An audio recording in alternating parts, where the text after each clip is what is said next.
let your animal poke out the top a little bit. It's the best advice Andrew's ever given. Good evening, Carol and John Shoppers. Oh, yeah, well, Andrew, actually utter the sentence. Sometimes you just gotta let your animal pop out the top a little bit. Yeah. So we're feeling holly jolly, right?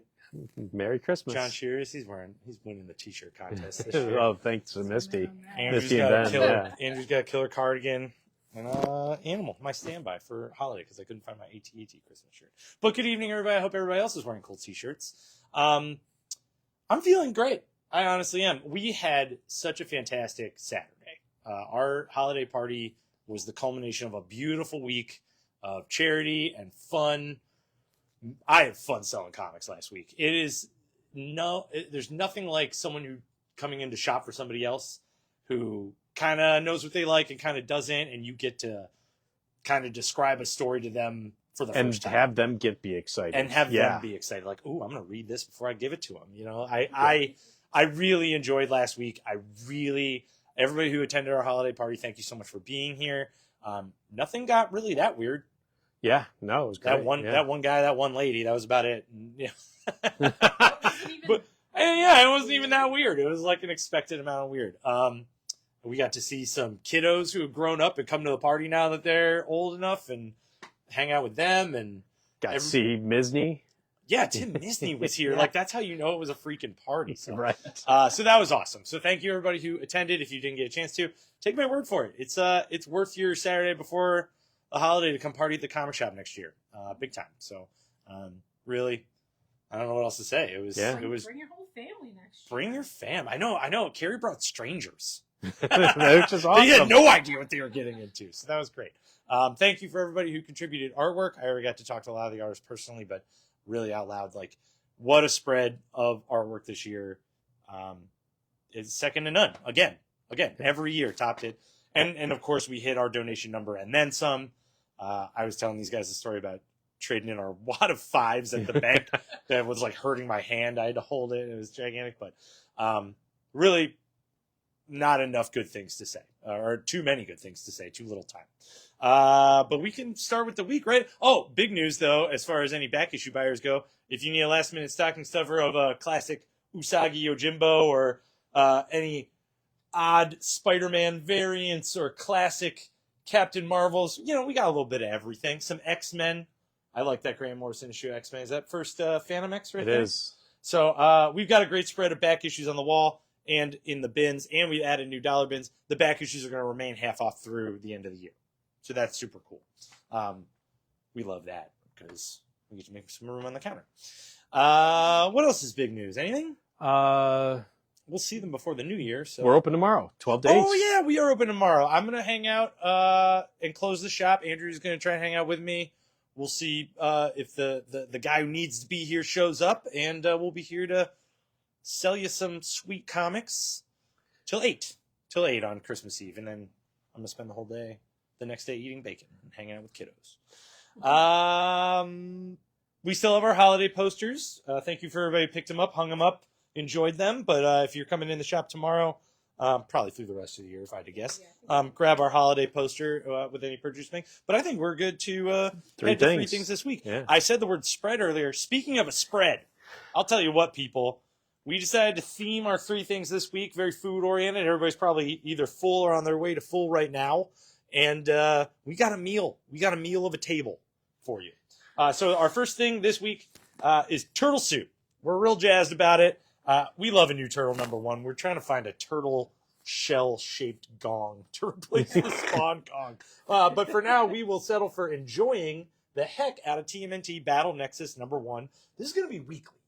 Okay. For the most part. I think they might skip a week in January or something like that. But Turtle Battle Nexus, if you dig it, add it to your file, it is essentially the DCKO of turtles. We're grabbing turtle parts from all over time and space because the turtles have a storied history of... I like the description of them going through that portal in this one where they're like, oh, it's never been this bad. It's like gut-wrenching.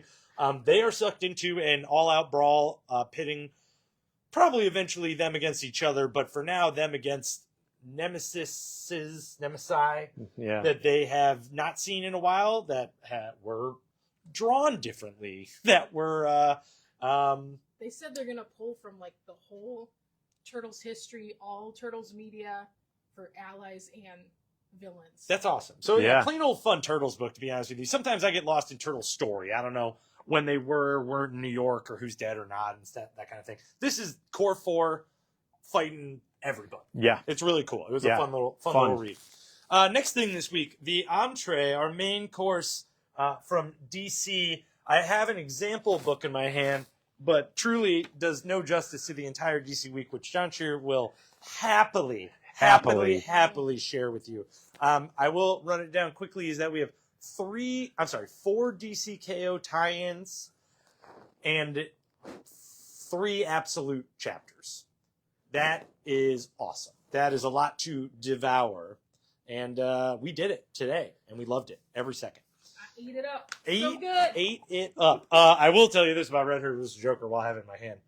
Woo! Yeah. Woo! That's a one-shot worth of read, whether you know anything about DCKO or not. And then, of course, last but not least, in any way, shape, or form, the dessert that is Marvel. 2 S's because you want more.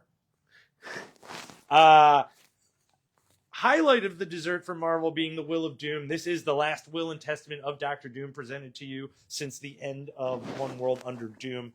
But we also have the end of the Age of Revelation miniseries. So we have one more one-shot to come after that, and I'm sure there's horrible consequences for the X-Men in the near future. Sure. But we've got some ending of some story arcs and some continuations of some story arcs that we were just really jazzed about. So a nice little palate cleanser of fun Marvel. And I've been justified in reading Red Hope this whole time, along with all the you have the 7 it all, other of you. It all came to a culmination for you. Yes, it did. I mean, yes, it did. Yeah. Anybody who stuck with Red Hulk, you will be rewarded. Front of the table, as always, is additional dollar books new to December and the past few days. But we've got some healthy and fun Image things to cover first. Trade paperbacks from Image this week. First on my list. First on my freaking list. We're taking everyone down with us. In short, is a story about the consequences of quote-unquote James Bond's actions. So you got James Bond going against villains that are larger than life. They're weird. They have lives. This book explores that. He's a pompous a-hole. This book explores that. But man, it is heartfelt and has crazy weird twists and innovative death scenes and contraptions and writing. Robots. It is a perfect Image miniseries. I loved this book from 2025. So 6 issues, all in paperback, a perfect cover, a perfect book. I should have ordered one for myself. I'll do it later this week. Next to that, a really fun 3-issue miniseries with all art by Jay Lee, which doesn't happen on the interior super often.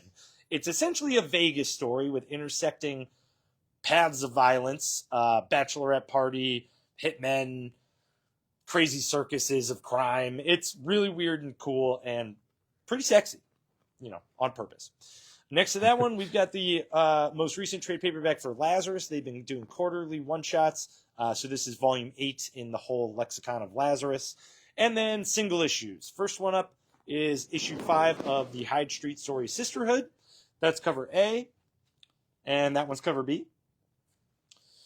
Next in the row, Skinbreaker. I think you were back there when I was talking about this. Were you? Oh, yes. Issue number 4, kind of good.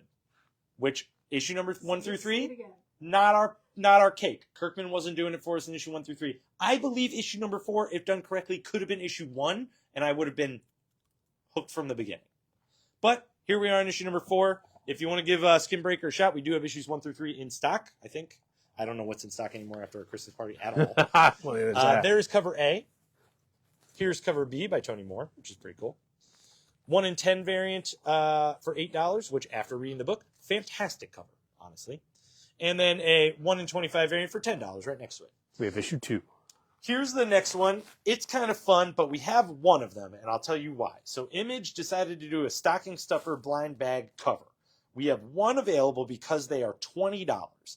What you can get out of this blind bag is one single comic book from Image's releases over the past year, so all of 2025, and it's guaranteed to be a 1 in 25 ratio or higher, which means, depending on the book that you get, it could be a 1 in 500 ratio. Who knows? But there's some Ghost Machine stuff in there. There's a lot of small miniseries stuff in there. Maybe. One guy pre-ordered it.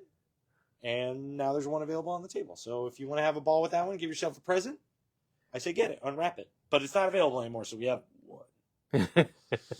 Next up, more Kirkman. You can't get away from this guy. Nope. Void Rivals is on issue number 25. I'm excited to read it. It's probably going to be a milestone issue. It is the beginning of a story arc, too. There's cover A. Here's cover B. Here's cover C. We got a 1 in 25 variant for $10. And then we're on the Creep Show. Are we wrapping up a miniseries? We are wrapping up a Creep Show miniseries. This is the most fantastic cover A I've seen all year from Creep Show. Did you check this out? Him eating popcorn and watching this exorcism. Oh, that's It's hilarious. fantastic. There's your cover A. Here's your cover B. Also always great. And then we've got a 1 in 10 variant for $8. Kind of classic. You got it? I got it. Spawn is back to the ongoing series after taking a month off with issue number 371. And counting. There's cover A. There's cover B. Cover C. I just watched The Lord of the Rings this weekend, so I'm all about this Balrog. And without the glare there is. It's a beast and some Christmas tree. And then we've got issue number 2 of Final Boss. Another Spawn tie-in with I Saw Santa. That's on issue number 2 of 2.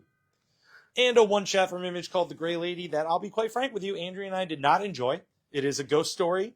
It's about a woman who loses her son and a son who loses his mother. And a little bit of psychic action. A lot of hockey. Yep. That's about what I got for it. Capes is on issue number 2 if you're looking for an Invincible tie-in. Redux, a little remaster. And then issue 1, I think it's a one-shot. Yep. From Mirka Andolfo, Sweet Paprika. It's a black, white, and pink one-shot. We got a honker of a first volume of stuff in the Marvel. Oh, I skipped. My bad. Anyway, Avengers Omnibus by Jeff Johns. Great Avengers stuff. Great Red Skull stuff.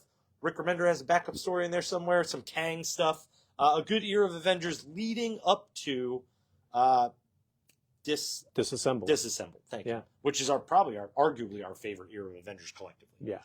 Then the rest of the Marvel collections get us Miles Morales trade paperback there on volume 7 of that ongoing series. Exceptional X-Men volume 2. And Avengers by Jed McKay on volume 5. Can I read? 5. Below that, I'm going to backtrack a couple of weeks. The Spider-Man Holiday Spectacular one-shot came out, and we have a good stack of it on the table for the holiday this week and next week. A perfect Marvel holiday story, honestly. Truly joyous, fun to read, all ages friendly, emotional, funny, all the above. So we got a good stack of it. Come grab that if you just want to read one good thing this holiday. And then we're into Star Wars. One issue of Star Wars this week for Marvel. It's issue number 8 in the ongoing series. But next to it, a very striking, very pretty 1 in 25 variant for $20. More Spider-Man. Oh, wait. First Spider-Man. Second Spider-Man. Spider-Man 94. Issue number 4 is the last in the miniseries? I believe so, but I don't do quote me believe on so, that. too. That was my gut. But we got a sweet Kraven fighting lions cover. But now here's more Spider-Man. Issue number 18 of Amazing Spider-Man is a conversation between J. Jonah Jameson and Norman Osborn, and they meet minds on a couple levels in a very fun way to read. You also got Spider-Man kicking the Goblin Queen in the face, I think, at least once. No, she's coming to him because somebody's after all the goblins. Oh, yeah. Team up. But some fun covers to go along with it for the whole row. There's number 18, cover A. Next to it, the Lee Bermejo Visions variant.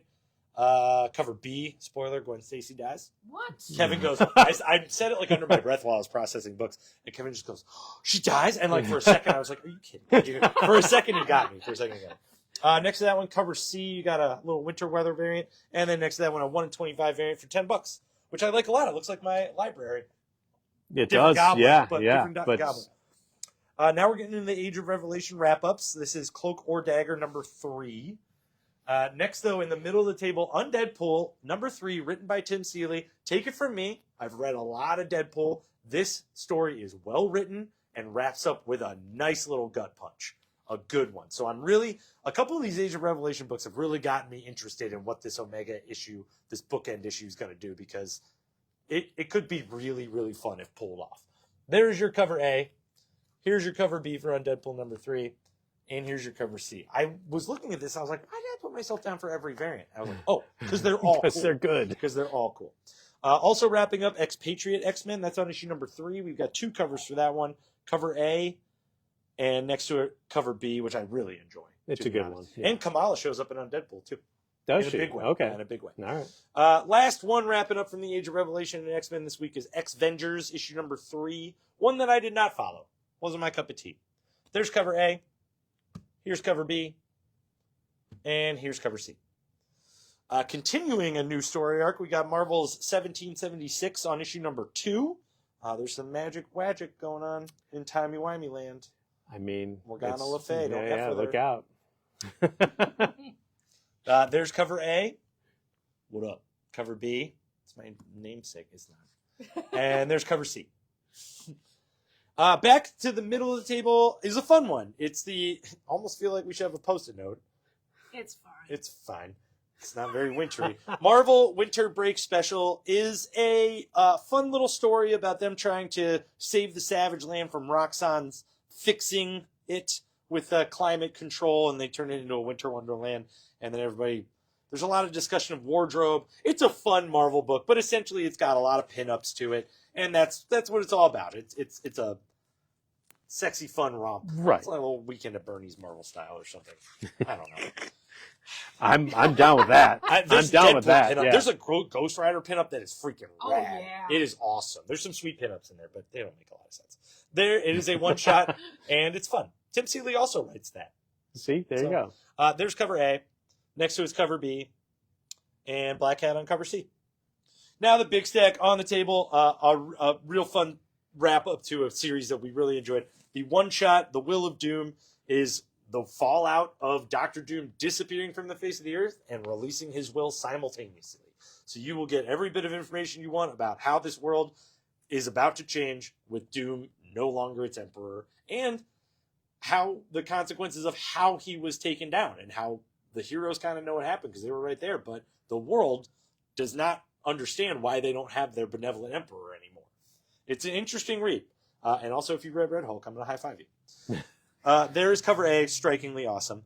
Cover B, I got spread out right here because it's J. Scott Campbell's culmination of all of his covers from the past year in one big wrap spread, which is super cool. It looks great. So we've got a bunch of those. Cover B is your J. Scott Campbell. Next to that, cover C. There's cover D. Cover E is your nullified variant, which is freaking rad.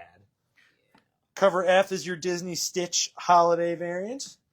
And then we got a couple... Oh, and then we have a spiffy, shiny foil variant for $14.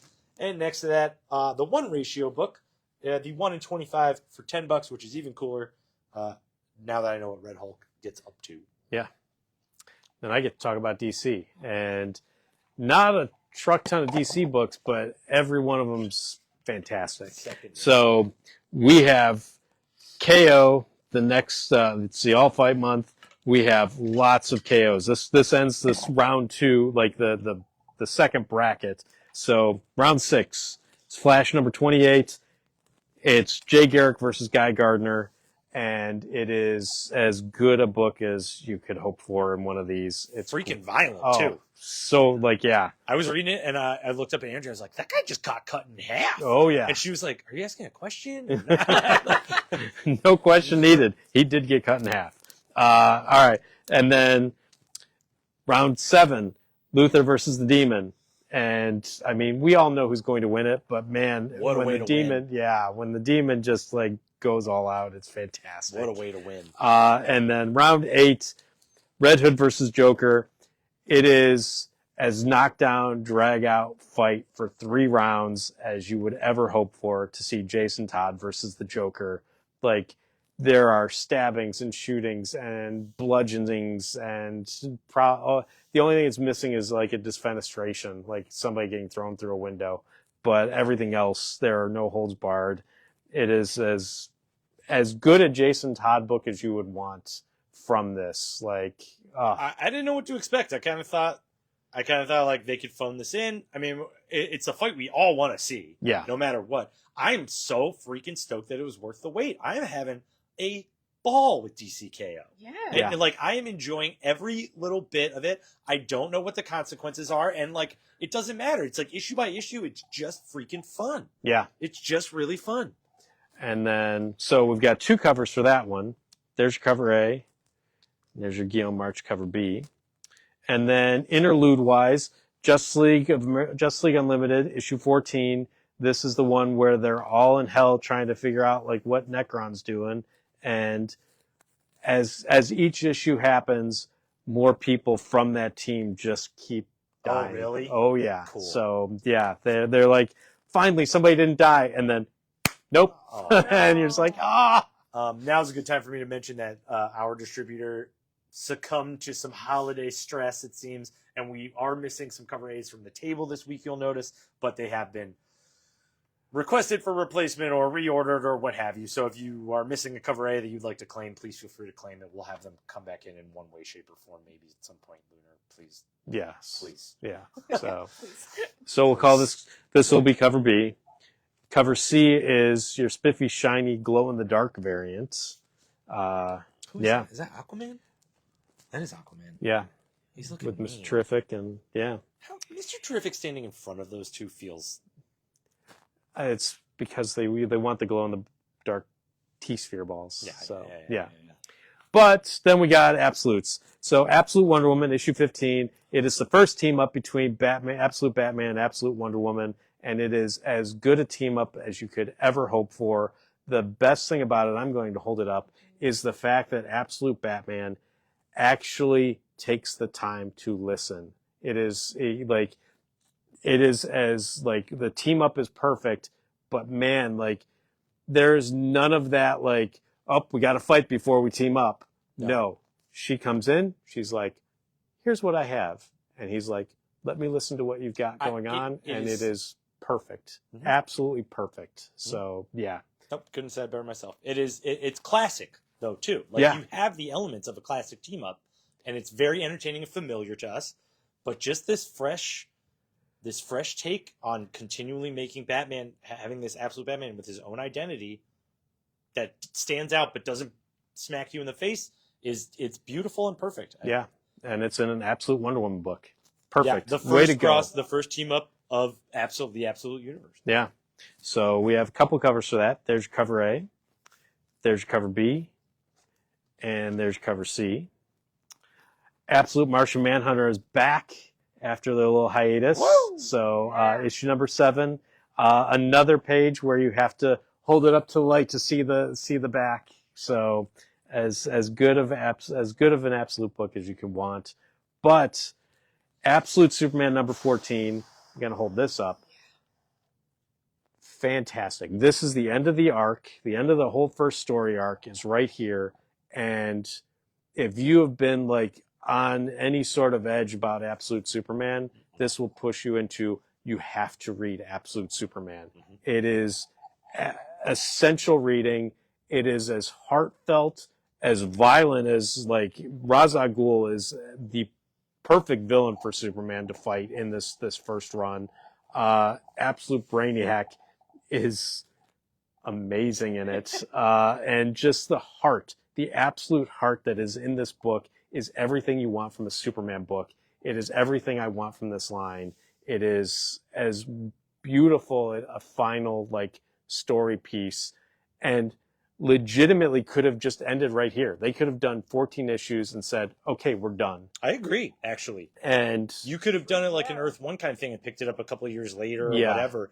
But like, you could end it right here. I had to take a moment. I'm not gonna lie. Like, I had to take a moment away from my day after I read this book. It's a great series. I honestly, I really think to myself sometimes, why is it the least attractive of the? Is it because we're tired of Superman? I don't really think so. I do not like the covers. I do not like all of them. I feel like they could be a little more graphic, a little more interesting, a little more intricate. But man, if that story might be the color palette within it. It's something. So, they're very clay. There is no sunshine in this man's world yet. But now that being said, Ben asked me, like, ooh, which one do I read first, Wonder Woman or Superman? And I told him Superman. Read this one second. Read this second, because it is just like it's a gut punch, man. Yeah, it's a gut punch, and it's almost like you get to, Yeah. take it down. That's Yeah. a great book. And then a week worth full of fight books. Yeah. Like, Oh holy my nuts. gosh. Holy crap. Yeah. That fight, Yeah. you see that fight in all its glory. Oh, Another gut punch Oh, book, God. Trinity, Beautiful. Daughter of Wonder Woman. Exactly. It is a beautiful book. If you had told me at issue 1 I was going to buy the collection of this and we were going to order about 10 volumes of like the volume 1 of this, I'd have been like, no way. If you have not read this book, you should absolutely pick up the collection when I it's feel done. bad. It is so I wonderful. read issue 1. It's funny, it's beautiful, it's heart-wrenching, and the ending on it is as good of ending as you could hope to imagine. Oh man, I'm So gonna put yeah, myself down for it. Andrea and I are like fully on board on it. It is so good. Fine. We have 2 covers. There's your cover A, there's your cover B. I'm gonna have to start a Tom King hardcover section. I know, absolutely. Harley Quinn's on issue number 57, but more importantly, it's issue number 200 in the legacy numbering of Harley Quinn.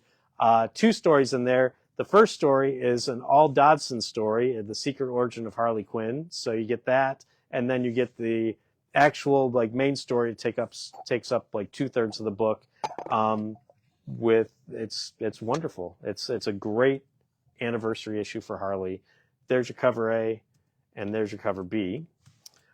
Green Arrow finishing up its run on issue 31. It is a very just Ollie focused story where he's like, I'm going to hold it up.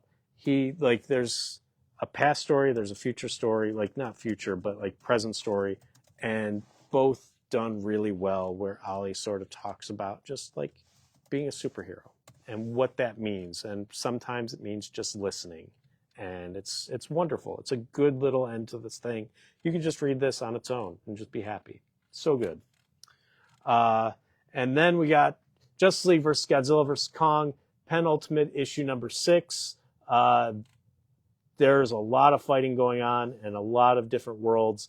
And King Ghidorah is trying to basically destroy the Earth. And they've all got to stop him. It's great. So there's that. Immortal Legend Batman's on issue number 5. And then Justice League Red, also on issue 5. Like, there's a moment in there where Black Adam has a very pointed idea of what Red Tornado's up to. It's a solid moment in an otherwise banal book. So there we go. That was so fair. Yeah. Detective Comics on issue 1104. Part 4 in The Courage That Kills. At one point, Batman gives Superman, he's a little thing going, there are 3 ways to stop me. You know how this is how you'll do it. And if I need to be stopped. So and Superman's like, I gotcha. So yeah. There's your cover A. There's your wonderful cover B. Below that, Green Lantern issue number 30. Thanks, Lunar. We didn't get any of them. This is a cover B. If you want it, claim it. We'll be getting more of the regular covers in. It'll be in your file. And if you want it, great. It's a team up between Batman and Hal. So there you go. Batman Static Beyond is on issue number 2. That crossover there. And then we'll go to the end here. The Green Lantern Rebirth Compendium. It is a massive compendium. It's got a lot of Jeff Johns. It's got some Peter Tomasi. It's got some Ron Mars. It's got everybody in there. And it is... Should be noted that it's not Rebirth the DC status quo. It is Green Lantern's Rebirth, like his 4th volume of ongoing series started, and then a whole lot of Green Lantern stuff started. So this is before New 52. Yes. So there's that. But we've got Absolute Flash. I'll give your hand a break. Absolute Flash... Another great Absolute book. Like really, like I mean, do we have to like oversell it? Not really. It's fantastic. Like just read it. Just find out why this is different than the other Flash and why it's so good. So yeah,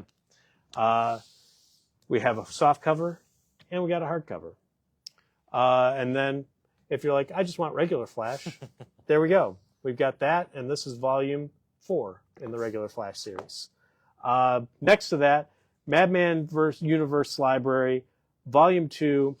This has G-Men from Hell and the Superman Madman crossover. Hullabaloo. And it is G-Men from Hell, easily my favorite like Madman story. So good.